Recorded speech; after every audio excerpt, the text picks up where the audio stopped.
오늘 말씀의 제목은 십자가에서 죽음을 본다입니다. 십자가에서 죽음을 본다. 여러분 항상 생각하는 거 뭐가 있나요? 여러분이 제일 자주 생각하는 거 뭐가 있습니까? 뭐 생각합니까? 뭘 요즘에 제일 많이 생각하나요?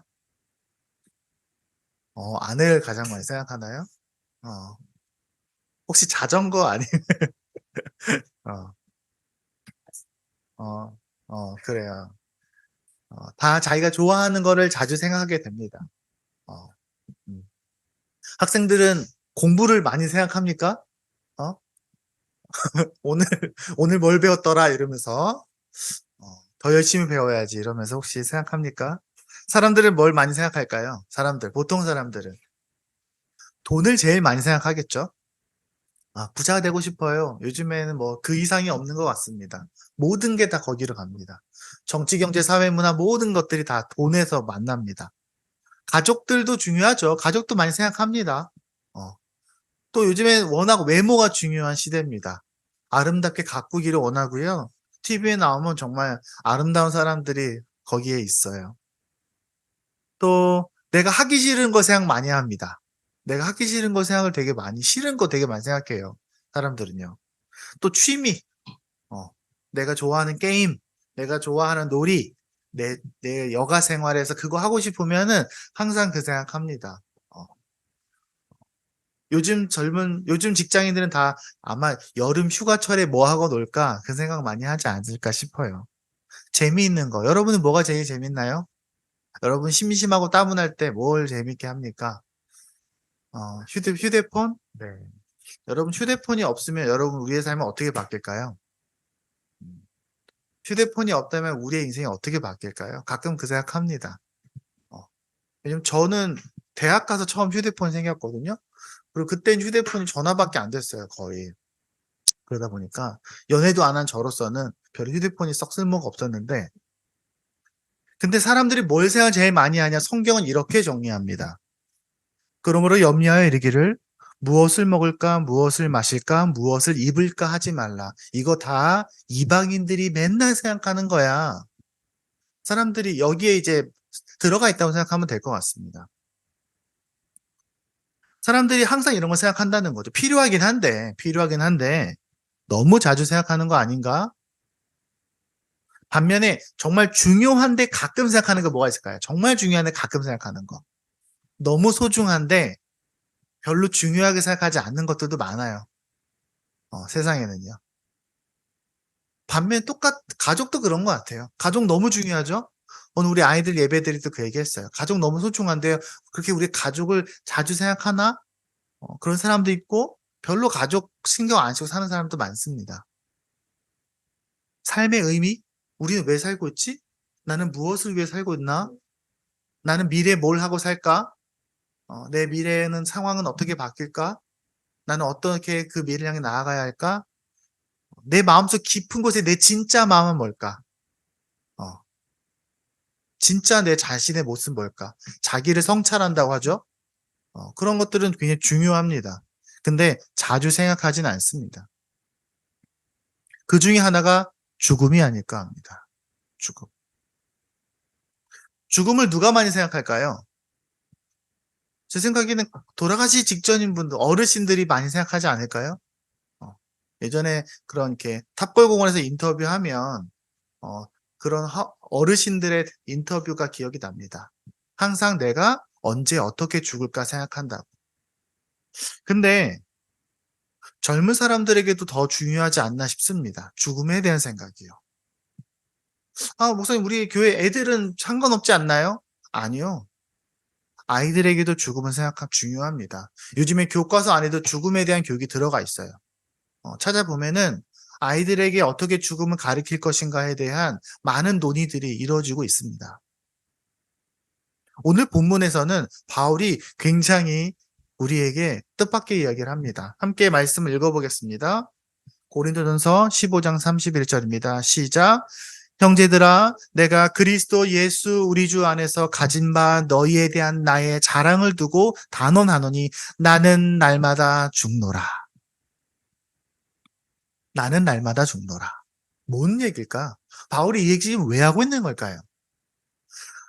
먼저 이 말씀이 오기 전까지 흐름을 보겠습니다. 우리 지난주에 얘기했죠. 고린도전서 1장에서 11장까지는 많은 문제들은 얘기를 합니다. 우리 교회에 얼마나 큰 문제들이 있는지, 우리 삶에 어떤 어려움들이 있는지에 대한 얘기를 쭉 합니다. 그리고 12절에 뭐 합니까? 그 모든 갈등에 대한 결론으로서 지체 이야기를 합니다.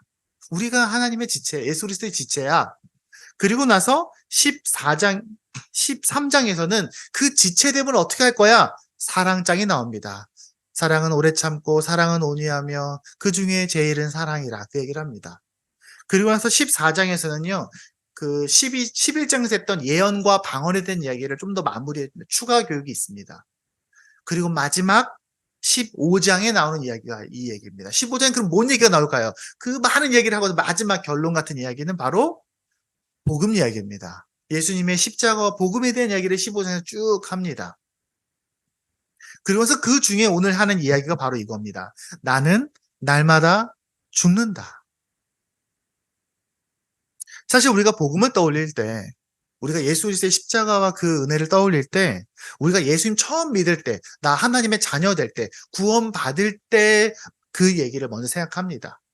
그리고 또 언제 생각합니까? 우리가 죽을 때, 혹은 천국 갈 때, 그때 나 예수님 하나님 자녀예요라고 말하는 그것이 중요할 거라 생각합니다. 그래서 보통 시작과 끝에 복음을 두기도 합니다. 하지만 너무 당연한 것처럼 복음은 언제나 우리의 삶에 중요합니다. 그리고 그 중요한 얘기 중에 바울의 하나는 바로 이 얘기입니다. 나는 날마다 죽노라. 바울이 이 말을 한 의도가 뭘까요? 이 말의 의미가 뭘까요? 나는 날마다 죽노라. 어. 바울이 지금 죽을 병에 걸렸을까요? 나는 날마다 죽을 것 같아요. 혹은 바울이 어디가 많이 아플까요? 바울이 아프다는 말은 있습니다. 성경에 보면요. 근데 아니면 바울이 매일 죽고 싶을 걸까요? 난 정말 죽고 싶어요. 그래서 이 얘기를 하는 걸까요? 어. 바울은 지금 뭐 얘기하고 있었다 그랬죠, 제가? 십자가와 부활 얘기하고 있었습니다. 복음 얘기하고 있어요. 복음 얘기를 하다가 지금 이 얘기를 하는 겁니다. 바울은 이 말씀에서 우리는 이 말씀을 같이 읽어야 됩니다. 갈라디아서 2장 20절입니다. 함께 읽어볼까요? 같이 소리 내서 읽어보겠습니다. 내가 그리스도와 함께 십자가에 못 박혔나니 그런즉 이제는 내가 사는 것이 아니요 오직 내 안에 그리스도께서 사시는 것이라. 우리가 십자가를 생각할 때 우리가 이렇게 십자가 모양을 보면 십자가에서 뭘 봅니까? 예수님을 보겠죠. 그 십자가에 못 박혀 돌아가신 예수님. 근데 그 십자가에 못 박히신 예수님만 보는 것이 아니라 그 십자가에 내가 같이 못 박혔다라는 것을 기억해야 된다 이 말입니다. 그러니까 우리가 십자가를 볼 때 우리 교회는 십자가가 따로 없지만 십자가를 본다면 거기에 못 박히신 예수님을 봐야 되고 그리고 그 위에 같이 매달려 있는 나를 봐야 됩니다. 나도 저기에 지금 매달려 있어. 우리가 십자가를 볼 때마다 거기에 매달리는 나를 봐야 된다는 말이에요. 이 말은. 그러니까 지금 바울은 그 얘기를 하는 겁니다. 내가 십자가를 생각할 때마다 거기에 달리신 예수 그리스도 생각할 때마다 나는 거기에 매달려 있어. 나는 매일 죽는 거야. 나는 십자가를 생각하니까.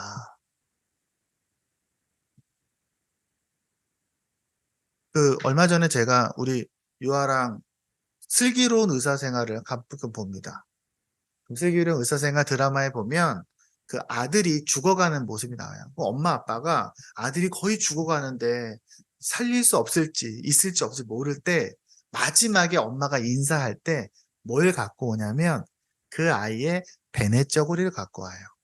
그리고 베네 저고리를 이렇게 아이의 몸 위에 그 청년인데 위에 올려놓고 아직 가면 안 된다고 엄마가 거기서 이야기를 합니다.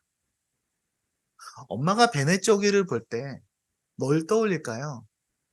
베네 저고리를 입었던 아기를 떠올리겠죠. 그리고 베네 저고리를 입은 그 아기를 사랑했던 돌봤던 자신의 모습을 떠올리겠죠. 마치 베네 저고리에서 자기의 아들과 혹은 자기 자신의 딸과 자기 자신을 보는 것처럼 우리는 십자가를 볼 때 예수 그리스도를 봐야 되고요. 거기에 매달려 있는 나를 봐야 됩니다.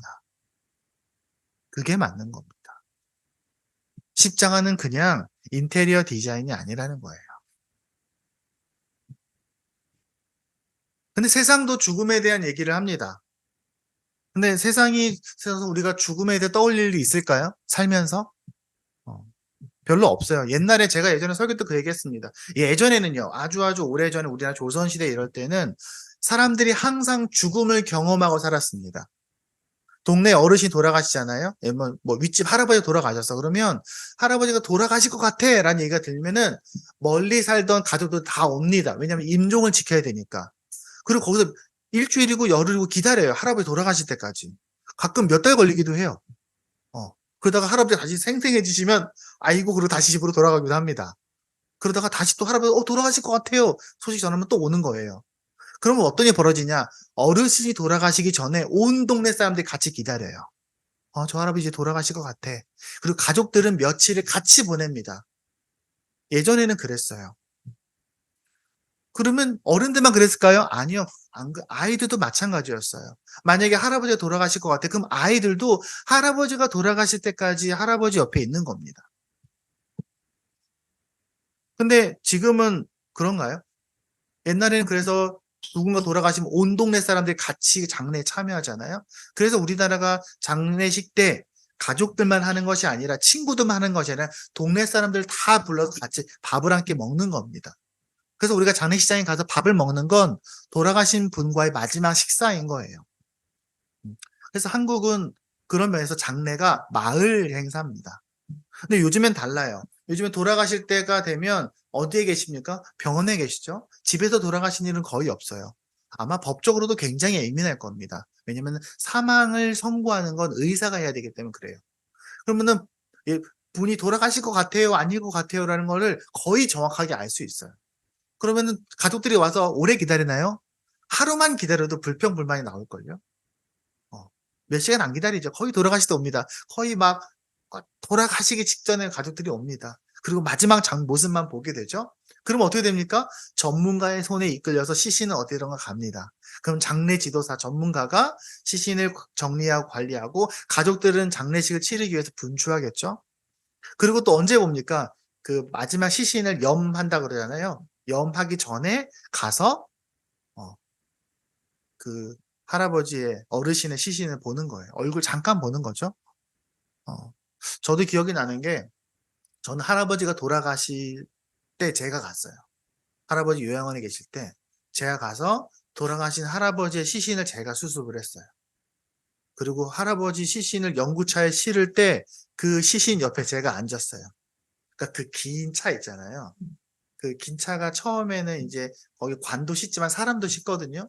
그럼 이제 고 옆에 보호자가 한 명 타야 되는데 제가 할아버지 옆에서 할아버지 얼굴을 보면서 한 1 시간 정도 이동했어요. 왜냐하면 인천 끝에서 저기 동대문 쪽까지 가야 됐으니까.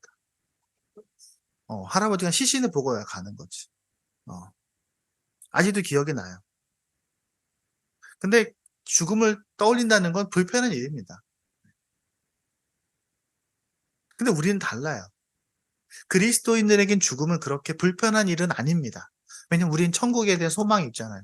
우리는 죽어도 하나님과 함께할 거라는 소망이 있습니다. 그래서 우리는 매주 주일에 십자가를 말할 때마다 죽음을 떠올려야 됩니다. 우리가 매일 아침 성경을 읽고 기도하면서 묵상할 때마다 당연히 십자가를 생각하게 되고요. 그럴 때마다 우리는 나의 죽음을 떠올려야 됩니다. 나도 그렇게 죽어. 그러니까 우리는 매일 아침 이 말씀을 말해야 됩니다. 우리도 나는 날마다 죽는다. 마치 우리가 일할 때 컴퓨터 모니터 옆에 포스트잇으로 죽음이라고 붙여 놓는 것처럼 말이죠. 사람들도 죽음을 생각하긴 합니다. 세상 사람 생각해요. 네. 근데 보통 세상 사람들은 죽음을 어떻게 생각하느냐? 우리 홈쇼핑에서 이렇게 쇼핑하면 "자 이제 마감 10분 전입니다. 이제 거의 다 팔렸어요." 이러면서 사람들이 막 광클릭을 하잖아요. "저거 세일 끝나기 전에 내가 살 거야." 그런 것처럼 사람들은요. 내가 죽기 전에 다 누리고 잘 죽어야지. 내가 죽기 전에 다 해보고 죽어야지라는 생각을 많이 합니다. 왜냐하면 죽음이 끝이라고 생각하니까. 혹은 죽음에 의미가 있다고 말하는 사람들도 있어요. 불교나 유교 같은 거를 보면 죽음에 대한 얘기를 많이 합니다. 그래서 요즘에 죽음 준비 지도사도 있어요. 혹시 아십니까? 자격증 중에 그런 거 있어요. 특별히 그 어디에 많이 하냐면 신학교에서 많이 개설을 합니다. 우리가 잘 알고 있는 스티븐 잡스 있잖아요. 스티브 잡스. 애플 창업자. 그 사람이 굉장히 동양 종교에 심취했던 사람이었어요. 그래서 그 사람이 이런 얘기 했습니다. 그 사람이 이제 그 나중에 췌장암으로 죽거든요. 근데 그 사람이 이제 치료를 거부해요. 그리고 그냥 그 죽음을 자기가 받아들입니다. 그러면서 이런 말을 해요. 내가 곧 죽을 것이라는 생각을 하는 것은 내가 내 인생에서 중요한 결정들을 내릴 때 굉장히 중요한 기준이 됐다.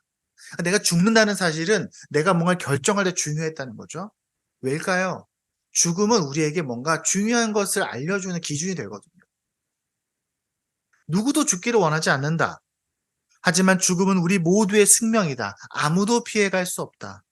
죽음은 삶이 만든 최고의 발명품이다. 아이폰을 만든 사람이 그런 얘기를 했어요. 스티브 잡스의 말인 것처럼 보통 세상 사람들도 죽음을 의미 있게 생각합니다. 그리고 그걸 통해서 혁신하라고, 나아가라고, 변화하라고, 더 나은 사람이 되라고 말합니다. 그래서 그런 거에 대한 영상이 인터넷에 보면 정말 많아요. 그런데 우리는 그것 이상이어야 합니다. 우리는 죽음을 그냥 생각하는 게 아니에요. 죽음만 생각하는 게 아니에요. 왜? 우리가 죽음을 생각할 때 누굴 떠올립니까? 십자가와 예수 그리스도를 함께 떠올리기 때문에 그렇습니다. 왜냐하면 우리가 십자가를 생각할 때에 우리의 육적인 죽음을 생각하게 되고 영적인 죽음도 생각하게 되기 때문에 그렇습니다. 그렇다면 우리가 날마다 죽는다, 이 말은 우리에게 무슨 말일까요? 우리가 여행을 떠나면, 우리가 예전에 제주도 여행 떠났잖아요. 제주도 여행 떠나면 어떻게 합니까? 우리가 어디서 출발해야 될지를 알죠. 우리 항상 숙소에 출발했으니까. 내가 출발하는 지점이 어딘지 잘 아는 건 되게 중요합니다. 내비게이션도 제일 처음에 딱 키면은 내비게이션이 잘 작동하려면 뭐부터 해야 되냐? 현재 위치 GPS로 찍는 데부터 시작합니다. 그래야 내가 뭐 이렇게 갈지, 뭐 좌회전을 할지가 나오잖아요. 그쵸? 어. 그리고 어느 방향을 가야 될지도 알고요. 중요하고요. 그리고 어떻게 갈지도 중요합니다. 어. 그러니까 우리가 십자가에서 죽음을 본다는 건 첫 번째는 내가 지금 어디서 내 인생이 어디서 출발하는 걸 우리가 알려줍니다. 어디서 출발합니까? 나는 내 게 아니야. 내 인생은 내 게 아니야. 나는 내 맘대로 사는 거 아니야. 내 주인은 누구야? 하나님이야 라는 것을 기억하게 합니다. 왜냐하면 죽음을 생각할 때 나는 그냥 죽음만 생각하는 게 아니라 십자가에서 죽음을 생각하기 때문에 그렇습니다. 그러니까 우리가 십자가와 함께 죽음을 떠올린다면 우리가 죽음을 생각할 때 우리는 내가 하나님의 자녀로구나. 나는 하나님의 소유구나라는 걸 생각하게 됩니다. 그게 바로 우리의 출발 지점이자 우리의 소유권을 말하는 겁니다. 그리고 두 번째, 내가 그럼 어떻게 살아가야 될까? 나는 무슨 방향을 살아가야 돼? 나는 무슨 의미가 있지, 내 인생이? 세상 사람들 왜 삽니까? 사람들에게 물어보잖아요. 아이들에게 물어봅시다. 너는 왜 사니? 그럼 애들은 대부분 뭐라고 말할 것 같으세요? 그냥 살아있으니까 사는 건데요. 아직은 죽지 않았으니까요. 자신의 삶의 목표를 갖고 사는 사람 별로 없습니다.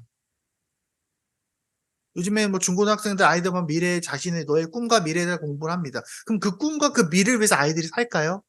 아니요. 대부분 그냥 살아있는데 뭐 하고 살까? 그러다 보니까 꿈도 찾고 직업도 찾고 돈이 필요하니까 직업을 찾는 거예요. 근데 우리는 다릅니다. 뭐가 달라요? 우리가 삶을 살아가는 방향은 내가 결정하는 것이 아니라 나 혼자 책임지는 것이 아니라 하나님이 책임지는 겁니다. 그리고 또한 마지막으로 내가 그럼 어떻게 갈까? 가는 거 힘들잖아요. 잘 사는 거 힘듭니다. 하나님 뜻대로 사는 거 힘든 일이에요. 근데 어떻게 삽니까? 내 힘으로 못 살아요. 나의 힘으로 나는 변화할 수가 없어요. 내 힘으로 내가 성장할 수가 없어요. 내 힘으로 내 있는 이 틀을 깰 수가 없어요. 그럼 뭐가 돼야 됩니까? 예수님의 십자가밖에 없어요. 그래서 우리가 이렇게 말하는 겁니다. 내가 그리스도와 함께 십자가에 못 박혔나니 이제 내가 사는 게 아니야. 라는 말은 내 힘으로 난 살 수 없어. 나는 주님께 매달릴 수밖에 없어. 세상은요, 돈과 명예와 권력을 위해서 살으라고 말합니다. 행복하기 위해 살으라고 말합니다. 편안한 삶을 위해 살으라고 말합니다. 내 이익을 더 추구하는 삶을 살라고 말합니다. 학교에서도 그렇게 배울 거예요. 그런데 우리는 하나님의 꿈을 향해 나가는 겁니다. 하나님이 나에게 뭘 원하실까? 하나님이 우리 산에게 무엇을 원하실까? 하나님은 우연이랑 같이 뭘 하길 원하실까? 그걸 생각하여 살아야 됩니다. 세상은요, 노력하고 혁신하고 계획해서 열심히 공부해갖고 그렇게 성장하라고 말합니다. 물론 그것도 필요하죠. 하지만 우리는 회개할 때 성장할 수 있어요. 우리는 내가 깨어질 때 성장할 수 있어요. 내가 소유가 아니라 버릴 때 성장할 수 있어요. 내가 말씀과 기도로 더 낮아질 때 우리는 성장할 수 있습니다.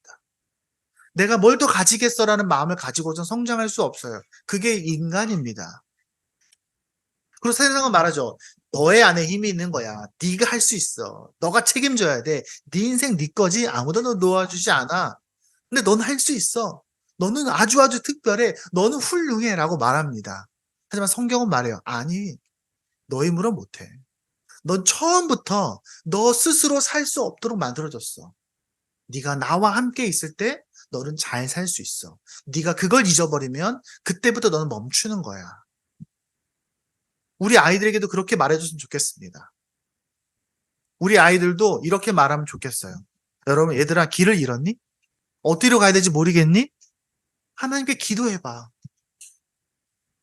하나님, 제가 어디서 출발해야 됩니까? 제가 어디서 시작해야 되죠? 저는 지금 어디에 있죠? 이걸 물어볼 수 있으면 좋겠습니다. 혹시 저를 뭘 어떻게 해야 될지 잘 모르겠어? 하나님, 제가 어디로 가야 될까요? 제가 뭐 해야 될까요? 하나님의 뜻은 뭡니까? 제가 어디로 가야 되겠습니까? 저의 미래는 뭡니까? 하나님과 같이 의논했으면 좋겠습니다. 그리고 여러분, 나아가는데 잘 안 되십니까? 얘들아, 너희들 얘기할 때 여러분 힘이 없니? 지쳤니? 더 나아갈 힘이 없니? 하나님 제 힘으로 할 수 없어요. 저를 도와주세요. 저는 절대로 혼자 갈 수 없습니다. 전 자신이 없어요. 전 실패했어요. 라고 말하고 싶을 때 하나님만이 우리를 일으키실 수 있습니다.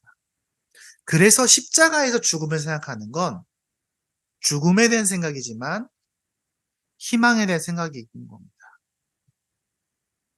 우리 아이들이 이렇게 기도할 수만 있다면 저는 바랄 게 없습니다. 배가 부를 것 같습니다. 그리고 우리 아이들은 제 말을 듣고 그렇게 하는 것이 아니라 우리 부모를 보고 그렇게 할 겁니다. 우리 교회 이모 삼촌들을 보고 그렇게 할 겁니다. 교회는 그거 하는 곳입니다. 교회는 그걸 하도록 격려하는 공동체입니다. 그걸 위해서 서로 기도해 주는 공동체입니다. 그래서 교회는 죽음을 묵상하고 죽음을 이야기를 하는 죽음의 공동체인 겁니다. 말씀 맺겠습니다.